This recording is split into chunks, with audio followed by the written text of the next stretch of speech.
Everything you've learned about vitamin D might be completely wrong. This video challenges the conventional view of modern medicine and invites you to question everything you think you know. Based on the revealing book The Miraculous Cure for and Prevention of All Diseases, What Doctors Never Learned, we will explore information that could transform your perspective on health and wellness. The typical daily recommendation for vitamin D is about 600 IU, international units. But what many people don't know is that this number is actually arbitrary. It was decided by a group on a committee, and there is strong evidence suggesting that this amount was designed to discourage higher doses. But who is really behind these recommendations? And why have these facts been kept hidden for so long? To understand what 600 IU of vitamin D really represents, it's important to know that this amount is just over 1,000th of a milligram, a remarkably small dose. For over 100 years, vitamin D has been a controversial topic, especially because it can benefit health in various ways. In the early 1900s, before the advent of vaccines and antibiotics, heliotherapy or sunbathing was used to treat a wide range of diseases, including tuberculosis, asthma, osteoporosis, cavities, psoriasis, mood disorders, diabetes, heart disease, and even cancer. However, at some point, these practices were abandoned, and the recommendations changed. People were encouraged to avoid the sun, use sunscreen, and were warned that vitamin D could be toxic. What many people don't realize is that 600 IU of vitamin D is equivalent to less than 2 minutes in the sun during the summer, while 10,000 IU would be obtained with about 30 minutes of sun exposure. Despite this, for the past 100 years, the recommendation of 600 IU has been widely promoted as the ideal amount. A study commissioned by the U.S. government to the University of Illinois Chicago investigated reports of vitamin D toxicity.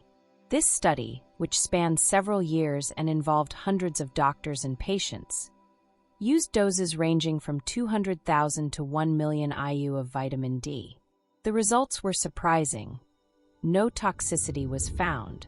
The issue was actually with inadequate production methods used in the past, not with the vitamin D itself. It's important to note that vitamin D3 plays a special role as an immune system modulator. However, the Institute of Health, one of the organizations that recommends a daily intake of 600 IU of vitamin D3, based its guidelines on data that was later reevaluated by other organizations. These reevaluations indicated that the correct number should be 8,895 IU. This correction challenges established guidelines and has faced resistance from the scientific community, whose careers depend on these traditional recommendations. This story is repetitive. When the professor who discovered folates presented his findings, he also faced skepticism and resistance, even though he was correct.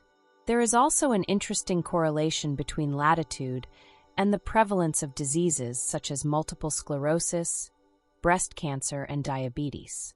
Regions closer to the equator, with greater sun exposure, tend to have lower rates of these diseases and higher levels of vitamin D. Between 1900 and 1910, rickets was a common condition. It was between 1918 and 1920 that sun therapy and cod liver oil began to be used to treat rickets. In 1922, vitamin D was discovered, and in 1946, the recommendation of 400 IU was established to prevent this condition. Even with increasing understanding of the benefits of vitamin D for health beyond bone health, this recommendation remained the same for decades. In the 1980s, a major campaign against sun exposure began. The sun became viewed as a villain, but what many don't realize is that melanoma, the most common type of skin cancer, often develops in areas not exposed to the sun. Some studies suggest that melanoma may be more related to a deficiency of vitamin D than to sun exposure. There are many barriers to adequate vitamin D3 absorption. Difficulty obtaining it through food, genetic resistance to vitamin D, darker skin that absorbs less, advanced age that reduces vitamin D production, and excess weight that dilutes vitamin D in fat cells. Understanding how vitamin D affects overall health can also shed light on other conditions impacted by nutritional deficiencies and lifestyle choices. For example, diabetes is another condition closely linked to diet and vitamin levels. If you're interested in learning more about how diabetes can manifest in unexpected ways, especially at night, check out our video on nighttime symptoms of diabetes. This video provides valuable insights that can help you identify early warning signs of this condition and take proactive steps to manage your health better. Evidence suggests that big pharmaceutical companies and modern medicine may be promoting the consumption of extremely low doses of vitamin D. But this is just the tip of the iceberg.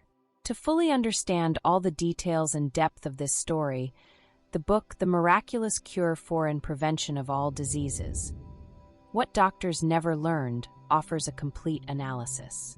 Don't forget to like, comment, and subscribe to the channel for more content like this.